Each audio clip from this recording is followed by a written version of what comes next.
Welcome and bienvenue. Esse vídeo foi gravado há muito tempo e eu tava gripadinho e vai ter spoiler do musical inteiro. Aproveitem. Oi, você tá ouvindo o Cowboy Digiflix e eu sou o seu MC de hoje, o seu mestre de cerimônias. E Cabaré é um musical sobre e se a Alemanha nazi fosse um puteiro decadente. Gente, saber, depois dos seus 20 anos, que você faz parte de um dos grupos mais historicamente perseguidos, muda coisas na sua cabeça. Eu nunca frequentei nada da cultura judaica e pouco sei sobre.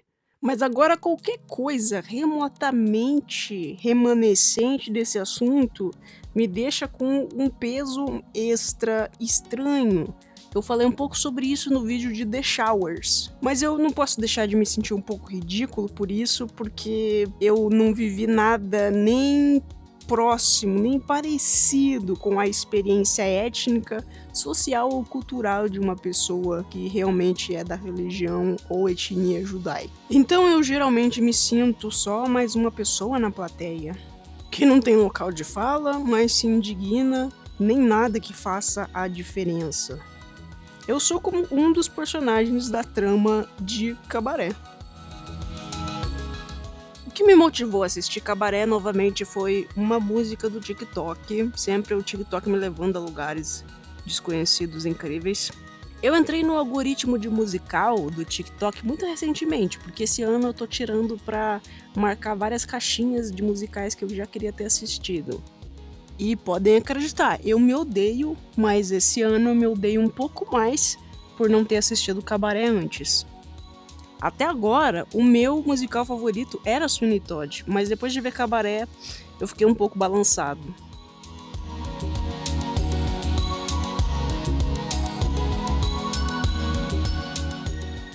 Começamos na Alemanha. Quando uma história começa na Alemanha, geralmente vem coisa ruim por aí. Principalmente se estamos numa época mais antiga. E aqui, na época de Cabaré, a gente tá num tipo de era Moulin Rouge, sujeira nas ruas, jazz pra todo lado e uma certa decadência urbana. Nós acompanhamos a história de um americano que vai à Alemanha, no pior timing possível da história do mundo, para escrever um livro. E eu, como aspirante a escritor, também tenho esse sonho de um dia ir para um lugar remoto onde ninguém me conheça para escrever um livro. Mas eu posso fazer isso na minha própria casa, porque já ninguém me conhece mesmo. Nosso americano se chama Clifford, o mesmo nome daquele cachorro vermelho gigante. E no trem mesmo, indo para a Alemanha, ele conhece um homem que gostaria de aprender inglês. Esse homem é muito simpático com ele inicialmente e o direciona para uma pensão que ele possa pagar, porque o Cliff ele é jovem e tem pouco dinheiro. Esse homem que quer aprender inglês, ele também dá umas ideias meio tortas no Cliff, deixando entender que talvez ele queira uma coisa a mais depois. O que me lembrou um outro filme muito triste que eu vi há muito tempo atrás, que se chama Bent. Eu não lembro muita coisa sobre esse filme, só lembro que é muito, muito triste. Um gay que quando ele é pego pela polícia alemã, ele decide que é melhor se passar de judeu do que de gay, porque ele seria menos maltratado. Eu não sei o quão problemático isso é, mas puta que pariu. Eu me pergunto se tem algum filme sobre esse momento histórico que não seja extremamente triste, deprimente ou horroroso, porque todos que eu tô pensando são um pior que o outro. A história do Clifford ela é recorrentemente interrompida para mostrar atos musicais no cabaré Kit Kat, ou Kitty Cat, que era muito popular ali na área, e é onde o Cliff vai conhecer outra mona estrangeira, a Sally, com quem ele vai ter uma espécie de relacionamento, mesmo sendo um cara gay ou queer. A Sally é a estrela do Kit Kat, mas o personagem que geralmente rouba a cena assim que aparece é o MC, ou mestre de cerimônias. A versão que eu assisti de Cabaré é a clássica que traz o Alan Cumming nesse papel, aquele divo de Pequenos Espiões, ou o Noturno do X-Men antigo. que eu devo dizer que me despertava sentimentos, o vilão de Pequenos Espiões, não o Noturno. E eu descobri, momentos depois de fazer esse roteiro, que o Alan Cumming também fez o personagem do Bent. Não a peça. Eu não sabia que tinha peça, eu achava que era só o filme mesmo. Eu também fui ver outras versões da peça de Cabaré e descobri que tem uma versão com a Emma Stone, tem uma versão com o cara que faz o Dexter, tem uma versão com aquele cara que fez a moça dinamarquesa, tem várias versões mesmo, tem até uma versão com a Bianca Del Rio, e eu digo eu pelos comentários estranhos dela, não pelo conceito drag. E eu também vi algumas versões do musical em português, devo dizer que eu amei a versão da Cláudia Raia. O mestre de cerimônias, ele é um personagem totalmente hipnotizante, inebriante. E eu fui ver essa versão dele só porque eu queria ver ele cantando a música Money. Só que, infelizmente, a versão que eu vi da peça não tinha essa música porque ela foi cortada pra caber nessa edição pra TV da peça, né? Que é de 93 por Sam Mendes. Mas depois eu consegui encontrar a música recortada e ela é muito boa. Muita gente elogia muito o MC do Alan Cumming porque ele fez o personagem um pouco mais malvado, mais sarcástico, mas muita gente no TikTok acredita que quem fez melhor esse personagem é a versão ucraniana da peça. E eu não sei se é verdade, mas na versão da peça do Dexter, né, do Michael C. Hall, uma pessoa comentou que esse foi o papel que levou ele ao seu primeiro grande papel em séries, que é na série Six Feet Under, que depois eu acho que levaria ele a chegar onde chegou, que é ser o Dexter Morgan. Enfim, muito boa sorte para o Divo. Esses números do cabaré que interrompem a história linear, eles são muito divertidos, bastante jazz, bastante fonse, dançantes, meio safados, meio BDSM, e dá uma quebra total do ritmo tenso da narrativa. É como se eu estivesse vendo duas peças separadas. Bem, para se inspirar para sua escrita ou simplesmente pelo prazer de viver a vida boêmia, o Clifford frequenta bastante o cabaré. E é lá que ele conhece a Sally, que é outra personagem bastante magnética, né? Completamente silly e delusional. Ela acha que é uma puta grande estrela, mas ela é só o papel principal num cabaré de esquina. E ela meio que se enfia no apartamento do cara e implora pra morar com ele, depois que o namorado dela, Max, acaba sendo paia e eles terminam. E isso evitaria que ela morasse no emprego, né, que é o que ela estava fazendo, que com certeza daria um burnout na Mona em algum momento. O Clifford inicialmente ele é meio resistente por ele ser chola, né? Mas ele acaba aceitando a Célia porque ela o inspira e eles têm tudo pra se tornar grandes amigos. Muita gente especula que eles realmente são um casal, e em algumas versões eles são, porque daí eles fazem o Clifford ser bi, mas em outras eles são tipo um casamento de fachada ou uma amizade muito forte. Ele aceita as condições dela de garota de programa, né? E ela aceita a condição dele de ser bicha. E logo no começo a gente descobre que o Clifford resolveu ler My Camp, que é o livro Minha Luta, do filho da puta do bigode, porque ele é um cara erudito, né, e ele quer ser um pouco mais bem letrado na política alemã da época. Essa pensão é totalmente decadente também, mas foi o que o Clifford conseguiu pagar, fazendo um acerto ali com a dona, que basicamente implora pra ele ficar ali. E essa dona é uma mulher mais velha e sozinha, que pouco se importa com qualquer coisa. Também tem uma outra moça que se prostitui, que mora por ali, e ela faz esse belíssimo trabalho de caridade para marinheiros para pagar o aluguel.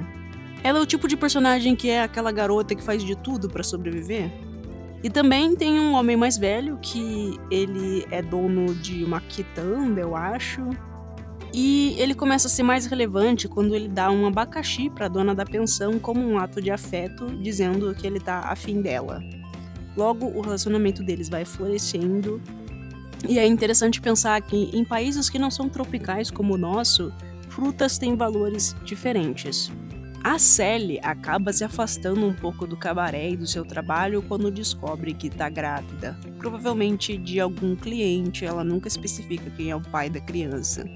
Mas o Clifford fica muito feliz e se oferece pra cuidar do filho dela, pra eles virarem tipo um casal real oficial e ele poder ser o pai do neném. Só que eles são terrivelmente pobres. Ele aluga esse quarto por muito menos o valor porque ele não poderia pagar, né? E como tem pouquíssima gente morando ali, a senhoria da pensão ela faz vista grossa pra muita coisa. A única entrada que o Clifford tem é estar ensinando inglês pra aquele cara do trem. Esse cara que tá aprendendo inglês é o Ludwig. E ele oferece um trabalho pro Clifford pra ter mais renda extra. Um trabalho de dinheiro fácil desde que você não faça muitas perguntas. Buscar uma maleta em Paris. Ele diz pro Clifford que se ele fizer isso, ele estará ajudando uma boa causa, além de ganhar muito dinheiro. Como o Clifford ele é ingênuo e americano burro, ele aceita, pensando mais no bebê e na Sally. A Sally, no entanto, parece querer executar o famoso Fitus Delitus a qualquer momento, e diz que essa não seria a primeira vez. Ela não tá muito empolgada em ser mãe. Mas ela resolve segurar um pouco as pontas pelo bem do Clifford, que parece estar muito apegado à criança. Eu sinto que ele também tem um pouco de homofobia internalizada, que ele talvez pense que esse bebê vai melhorar a imagem dele das pessoas, tipo, com a família dele e tal. Talvez ele se sinta uma pessoa mais funcional no fundo. Quando a dona da pensão confronta a moça que se prostitui sobre ela estar levando muitos marinheiros pro quarto dela, essa moça ameaça sair da pensão e também faz insinuações sobre a honra da dona da pensão, a dona Schneider, já que ela viu, né, a Schneider e o homem do abacaxi juntos. Mas o homem do abacaxi diz que não tem problema nenhum, ela não tem nenhuma má índole, porque eles vão se casar logo logo, então não tem problema nenhum eles estarem juntos. Ele falou isso só pra despistar a Mona e meio que desarmar ela dessa carta que ela teria contra a dona Schneider, mas depois que ele fala isso, os dois meio que começam a contemplar essa ideia.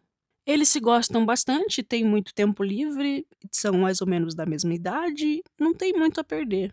Mais que depressa, eles marcam a festa de casamento ali na pensão mesmo. E a Sally diz que vai organizar tudo, já que ela conhece muita gente influente. A Sally, mesmo que ela não tenha muito dinheiro para esbanjar, ela gosta de ter tudo do bom e do melhor, e inclusive é um pouco amostradinha, como podemos ver, num casaco de pele que ela sempre traz. Esse casaco de pele é como se fosse a marca do status que ela quer parecer ter. Tem uma outra música que foi cortada da versão que eu assisti, mas é uma música que diz que a Sally, ela supostamente teria contado pra mãe dela que ela tá estudando num lugar de garotas e tal. Então eu acho que no fundo ela quer manter essas aparências de mocinha privilegiada. O presente que ela dá ao novo casal é uma fruteira, que combina perfeitamente com o abacaxi. Bom, chega o dia da festa e um dos homens convidados é o tal do Ludwig, o cara que tá aprendendo inglês. E ele retira o casaco na chegada, mostrando a todos que ele tá carregando o símbolo nazi numa braçadeira. Ao ver isso, o Clifford fica totalmente gag de la gag. Essa era a organização que ele estava ajudando com aquele rolê da maleta todo esse tempo e recebendo dinheiro sem saber. Durante a festa, a mocinha que faz job se aproxima do Ludwig para fazer uma fofoca, tentando queimar o filme do noivo dizendo que ele é judeu. Isso simplesmente mata a vibe da festa. E daí ela puxa uma canção ultranacionalista pra limpar a barra de geral e eles não serem presos, né? É muito interessante nessa música que eles param, né? E o cara que tá com a suástica no braço, ele faz uma saudação e depois aparece o MC zoando todo mundo, imitando o Nanico do Bigode, igual aquele filme do Chaplin que ele faz isso, sabe? Chaplin, outro iu, né? Porque ele teve alegações de pedo, né? Mas enfim, nessa parte ele foi um pouco sagaz de ter zoado o Bigode. E eu amo essa parte, eu acho ela muito corajosa, sei lá, eu acho essa parte tudo, porque mesmo hoje é um pouco. Me traz medo ver pessoas zoando essas coisas assim, então. livremente, sabe? Parece que vai acontecer algo horrível. Mas o MC, ele é um personagem meio extra-diegético, então tudo bem. Depois da festa, a Schneider finalmente percebe o quão perigoso é esse casamento dela com um judeu, agora com a ascensão extremista na Alemanha. E o moço, ele é super compreensivo com ela, dizendo: políticos vêm e vão, a gente vai continuar, a gente vai sobreviver a isso, já teve tanta merda antes e todo mundo continuou, sabe? Não vai dar nada. E daí aqui tem uma música bizarra e muito política. Eu acho até que muita gente não deve ter entendido essa canção porque ela tem muitas camadas, mas que é a música da Gorila. Nesse número musical a gente vê só o MC cantando e dançando com uma gorila disfarçada com uma roupa de humana. E o comentário que é feito nessa música é tipo: nossa, se você conhecesse ela com os meus olhos, você veria que ela nem parece ser judia. Isso é muito forte e pode se aplicar a muitas esferas de preconceito, né? Tipo, você defende essas pessoas, mas você também trata elas diferente, né? Tipo, ai, nada contra gays, trato igual gente. Sei lá, eu fiquei muito impactado com essa música, ela é meio genial. Sally e Cliff também conversam sobre a situação política, porque o Clifford percebe que a Sally não tá sabendo de porra nenhuma. A Sally é tão delulo que ela acredita até agora numa das próprias fantasias que ela usou para convencer o Clifford, dizendo que eles têm uma vida maravilhosa e perfeita com uma garota perfeita que é ela mesma. O Clifford insiste que eles têm que voltar para América porque ele tá morrendo de medo e diz para Sally que logo logo eles vão embora. A Sally não quer ir embora da sua fama e prestígio que ela tem só ali no mundinho cabaré, então ela dá um perdido nele, supostamente indo se despedir dos colegas de trabalho. Só que quando ela volta pra lá, ela se lembra de toda a sua glória, ouve o canto da sereia e pensa na sua carreira e como ela é amada e desejada. E daí tem uma música sobre como a vida é um cabaré. E essa música não é nada divertida, não é nada cabaré, ela é bem sombria e esquisita. A Sally canta num tom, tipo, meio ultra realista, chorando e sem medo de cantar feio, sabe? É muito legal essa parte, muito pesada. E ela é tipo assim, tá tudo uma merda, mas a vida ela é muito boa, né? A vida é uma festa incrível. Então vamos ter que continuar, porque o show não pode parar, porque a vida é um cabaré. A Sally decide que o mais importante para ela é continuar vivendo o seu sonho lindo de estrelato e volta para casa no dia seguinte dizendo que se livrou do bebê. Ela usou o seu casaco para pagar por isso. Então ela meio que sacrificou parte dela mesma para continuar.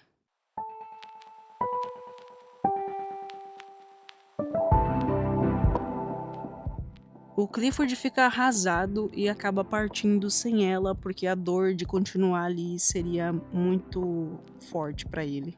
No trem de volta para casa, ele contempla esse episódio da sua vida e fala como foi um sonho lindo que foi ceifado pela Alemanha naquele momento. O homem na estação ou no trem pergunta para ele se ele pretende retornar algum dia para a Alemanha e ele fala meio que, nem fudendo, mas realmente é um belo país.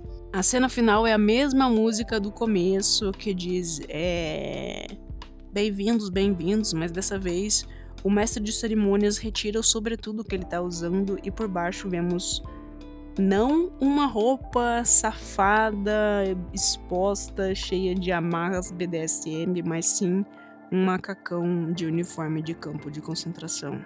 E esse é tipo o grande plot twist de Cabaré. Cara, eu acho que eu não tenho nenhuma nota ruim sobre Cabaré. Tipo, todas as músicas são muito boas. O texto é inteligentíssimo, você fica gag em vários momentos. Os personagens são muito cativantes, exceto a mulher dos marinheiros, que eu achei uma vaca, sinceramente.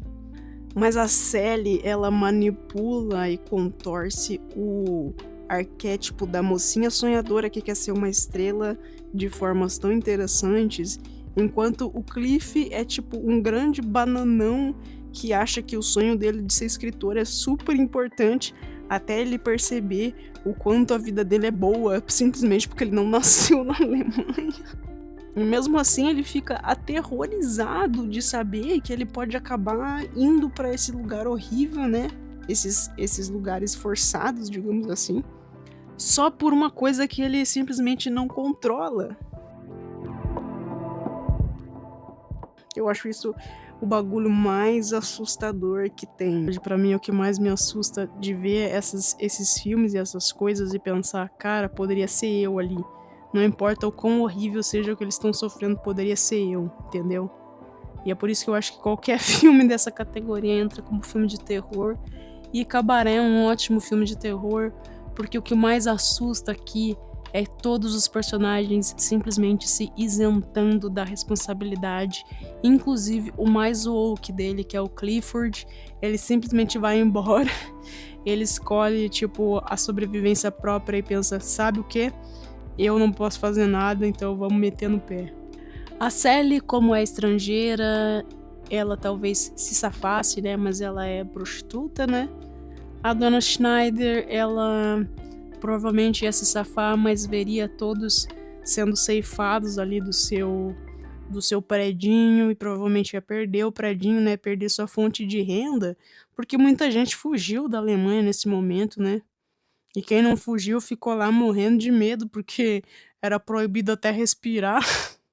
E enquanto tá acontecendo toda essa desgraça, o povo está festejando, vendo belas garotas, gente dançando e simulando coito nos números musicais dentro do cabaré Kit Kat. Com certeza esses lugares ainda existiam lá, porque alguém tinha que entreter os soldados, não é mesmo?